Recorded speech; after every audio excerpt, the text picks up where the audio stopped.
morning, everybody. My name's Wade Murphy. I'm the chef owner of 1826 in Adare. So what I'm going to do today is, and thanks to all the guys involved in Pigtown for inviting me for I don't know how many years this is now. We've been doing this, but 7 years, yeah. So maybe I'll retire from this Saturday morning thing after this year, but we'll see how it goes. We won't let you. So what I'm going to do today is something that's very simple. Etna is on after me, so we're swapping over. Normally I do a dish that we would do in the restaurant when I'm doing this event, but this year I decided I'm going to go pure simple and follow my motto of KISS. And my KISS motto, very simply, is keep it simple, stupid. Okay? So we're blessed in Limerick and in this area of Ireland. As you can tell from my sallow skin and my accent, I'm not from this area. I'm originally from the sunny southeast. I'm a Wexford man. But so for me, for being an outsider, I can tell you how lucky you are to have this and the property something like the milk market going on every week. You're so blessed to have it, and you're so blessed with produce. Everything on this dish that I'm doing today, nearly everything that you're using, you can get here in the milk market, and the rest of it is probably something that you would have in your store cupboard at home, okay? So what I want to start doing is, these are apples from actually a friend of mine in the restaurant. These are organic. As you can see, there's little dark spots on them, so that means like there's no spray. So we will get a few little black spots on our apples, but that's all good. So what I'm going to start doing is just peeling a few apples, and I want to get my apples going first. And so the dish I'm going to do today is, as I said, very, very simple, and it's one of the only recipes in all my hundreds and thousands of recipes that I've done between various different things, between the restaurant and TV. It's the only recipe that my mother makes. And so the best thing about this is the crumble topping that we're going to make today. The crumble topping that we're going to make can be done in a large batch and actually frozen, and put into smaller batches and frozen, and then taken out whenever you need it. So I'm just peeling some of these beautiful local apples. As I said, you're very, very blessed in Limerick and in the area to have the produce that you have, and as I said, to have something like the milk market, to be able to come in and meet all these various producers and buy some top quality Irish produce, you know. I'm not one of these people that is into, you know, everything must come from a 10-mile radius of the restaurant or anything like that. We are an island 300 by 500 or whatever it might be. So as far as I'm concerned, everything from the island of Ireland is local, you know. So once you're using Irish produce, that's the most important thing. So we're going to basically start off with our apples. I have a pot here that I'm going to add some brown sugar. And this is a very, very basic recipe that you can chop and change and do whatever you want. So I want to get the brown sugar going and a little bit softened, and then I can keep going on my apples.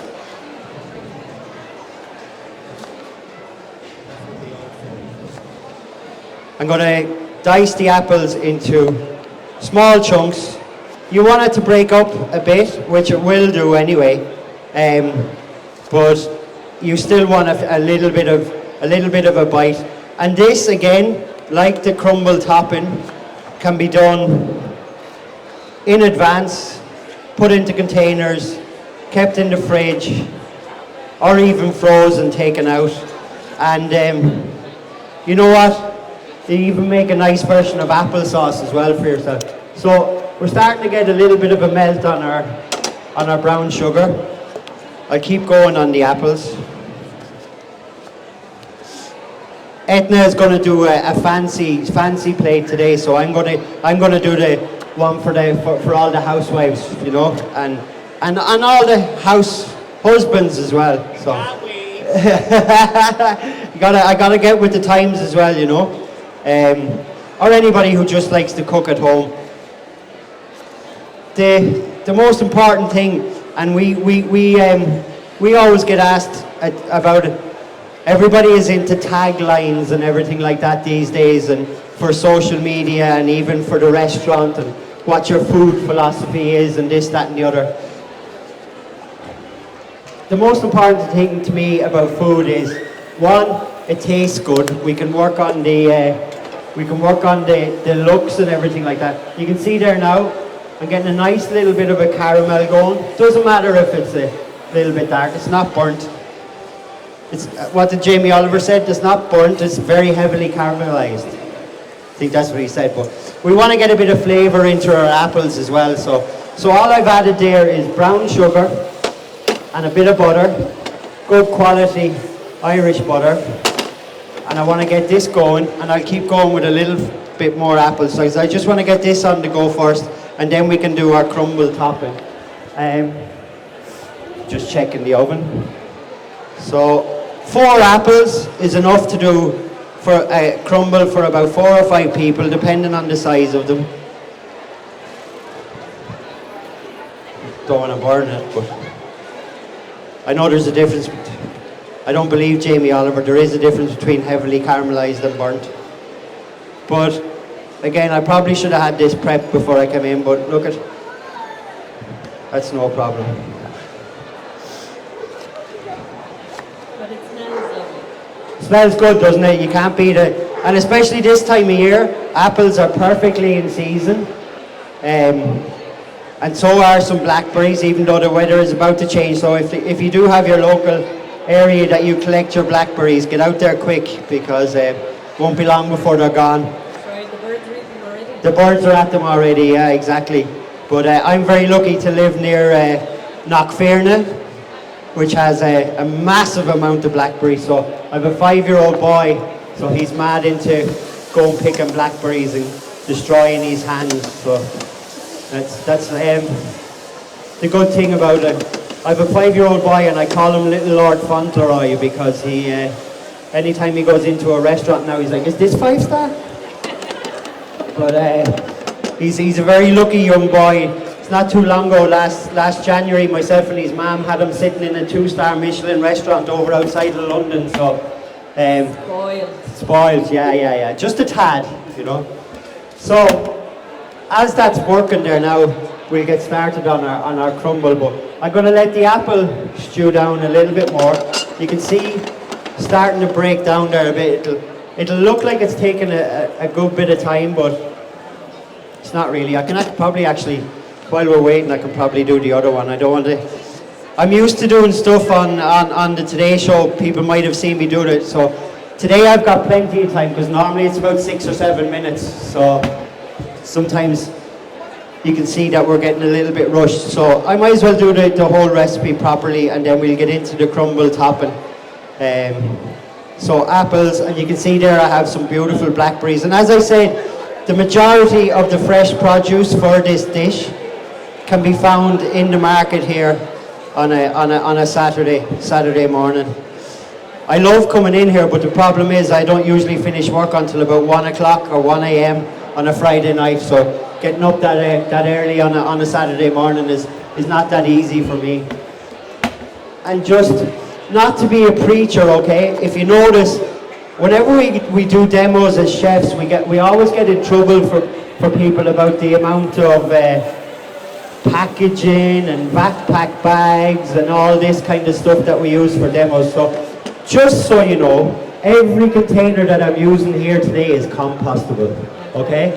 So I am being conscious about it. So. And it's way more available now, compostable. Oh, it is. It's amazing. Like and even like Elaine is very much into. I now drive an electric car as well. My wife is very much into saving the planet and stuff like that. But you know, which I totally agree with. But even when we started this and tried to get a bit greener with the restaurant and everything like that. Now we've always been very good with breaking down our waste and all that stuff. But even now, every time you just do a little bit more research, and it's like always getting better and better with what we can do, you know. So every little bit helps. So you can see there now our apples are starting to stew down, okay? And we'll let them work away there. They'll start releasing their own natural juices and break down a little bit. And as I said, you will, normally I would put a little bit of cling film or a bit of parchment paper over them, but we'll leave it at that for now. Now, I'm not going making any custard or anything like that for you today, because everybody has their own way of making custard. We chefs get a little bit posh and call it creme anglaise. But you know, growing up in Gorey, County Wexford, there was no such thing as creme anglaise. Now, I was very lucky that my grandmother was a fantastic cook, and she's the reason I started cooking. She was the cook for the Christian Brothers in Gorey, and also on the weekends she used to cook for Gorey Rugby Club. So that's where I started cooking. My earliest memories are standing on a bucket in her kitchen, peeling spuds into her enamel sink for Irish stew. And whenever she'd be cooking anything, I'd be like, "What's that, Nanny? What's this, Nanny?" But you know, I don't know where I started going with that anyway, but right, so crumble custard, yes. So there was no creme anglaise in my granny's, but she did make a fantastic custard with a powder from a certain brand, you know what I mean? But, and no matter how much I try, like Edna was talking about stuff that her mom does, no matter how much I try, even if I was making a certain packet custard, I could still never make it taste the way she did. But anyway, so crumble topping.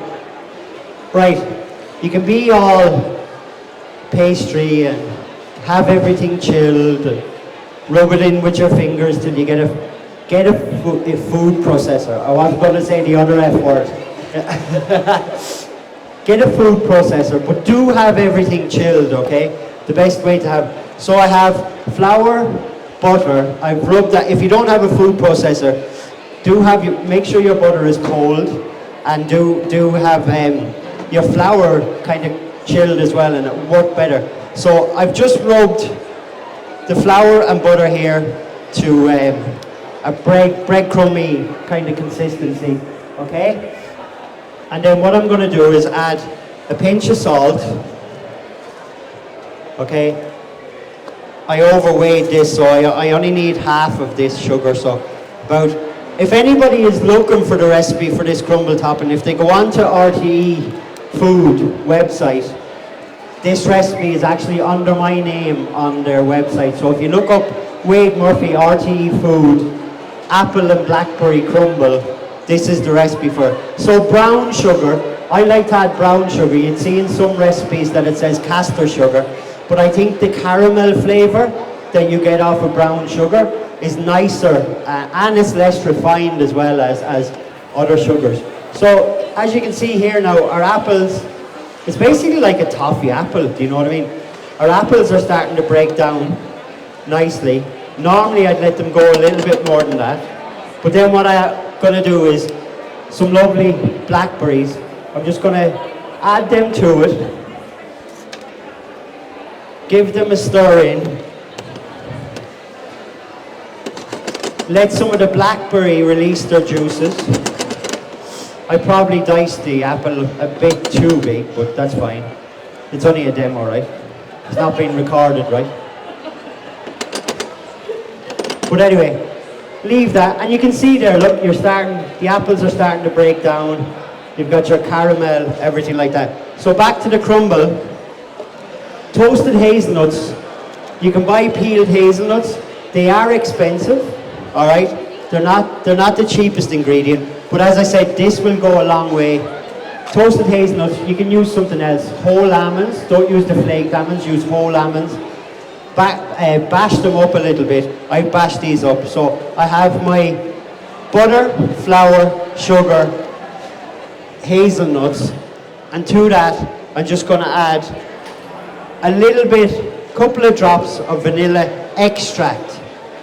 I remember going back to my granny always had vanilla essence. Don't buy vanilla essence. If you can buy anything, buy extract, okay?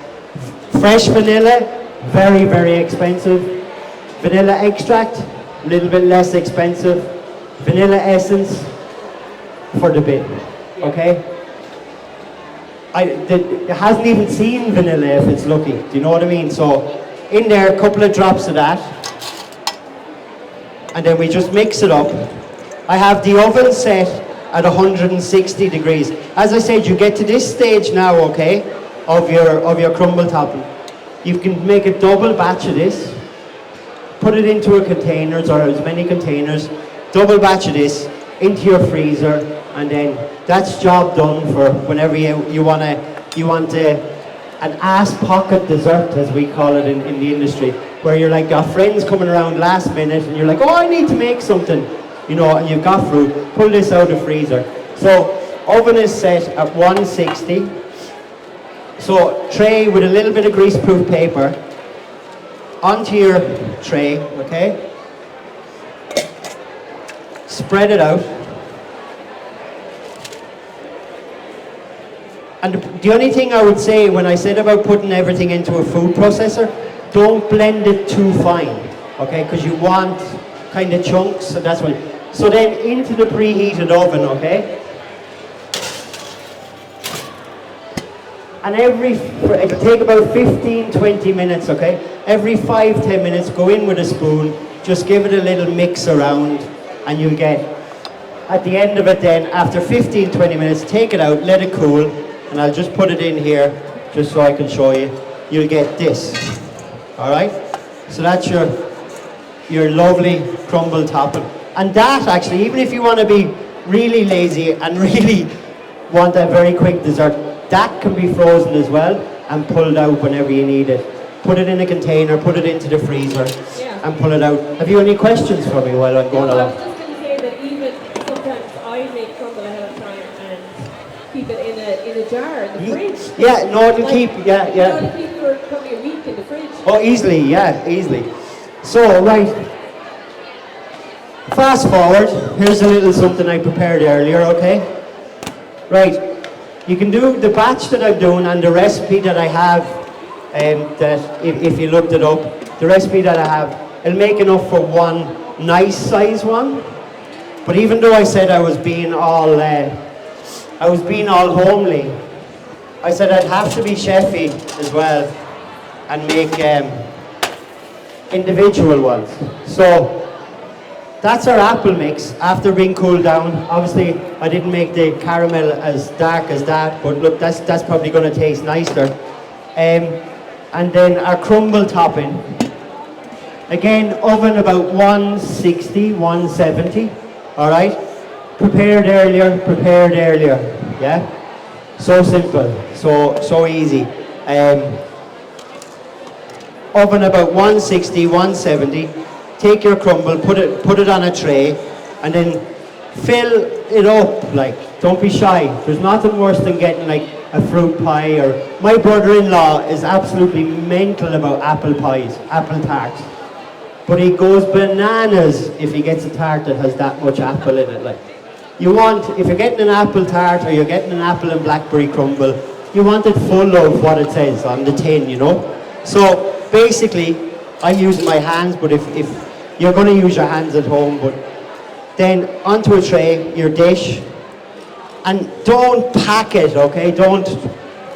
What you want is the crumble, when that goes back into the oven, all those little gaps and uneven bits and everything like that, that's what's going to give you your crunch, you know? They're going to darken up, they're going to get all crispy and everything like that. So, don't be shy with it either, you want plenty of crunch. That apple is cooked down, so it's not like when you put raw apple into a crumble or a pie, it's not going to weep any liquid or start spilling. That's cooked, so that's more or less going to stay the same shape as that. So into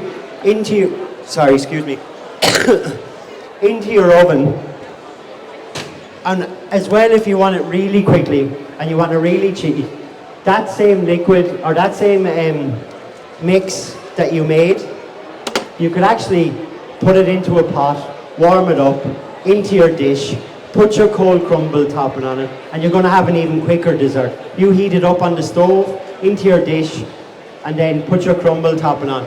So, like cold, probably 20 minutes in the oven.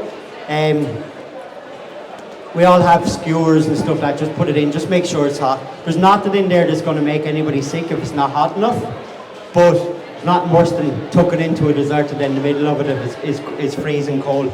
So about 15-20 minutes into the oven, and by the powers of TV, here's a little one that I started before we go. But you can see yourself how simple that is. Now that's a very rustic looking apple crumble, but I can guarantee you it's very tasty, okay? So I'm going to finish up by serving it, and then because we might have a few spoons or something to let people taste of it if they want. So, Yes, please wait. so I'm going to finish up by serving it, right? I got these little boards and stuff like that there with me, but we will. A little tip for people at home is don't just serve it like that. As I said, most of the stuff that you need for this dish you can get here in the market, and then the rest of this stuff is store cupboard stuff. Do you know what I mean? It's like ice and sugar. So, but don't just leave it like that. If you want to get a little bit chefy, get a sieve. We all have sieves. If you're into cooking at home, you have a sieve, right? Get a sieve just before you serve it, and give it a little dusting of ice and sugar, just to give it that je ne sais quoi, if you want to be all, or even a little bit of finesse, all right? So, looks like snowy mountaintops. I'm hungry already. He's so good. Then, like that, like so, and then just to finish it off, I made some creme anglaise. So, posh custard, basically. So, little jug of creme anglaise. Ideally at home, I'm here in the milk market, ideally a lovely big scoop of vanilla ice cream on top of that with the custard. Or what we serve the apple and blackberry crumble in the restaurant at the moment with is a pickled ginger ice cream. So you've got the pickled ginger, the apple, the blackberry. So there you are, there's my Pigtown. And for the first time ever doing Pigtown, I've done a dessert and not a meat or a mushroom dish. There's my Pigtown apple and blackberry crumble with posh custard. Super. Fantastic, great. Very impressive. Great stuff. And it even smells beautiful. Very, very impressive. Smells, yeah. I'm on the OT. I want to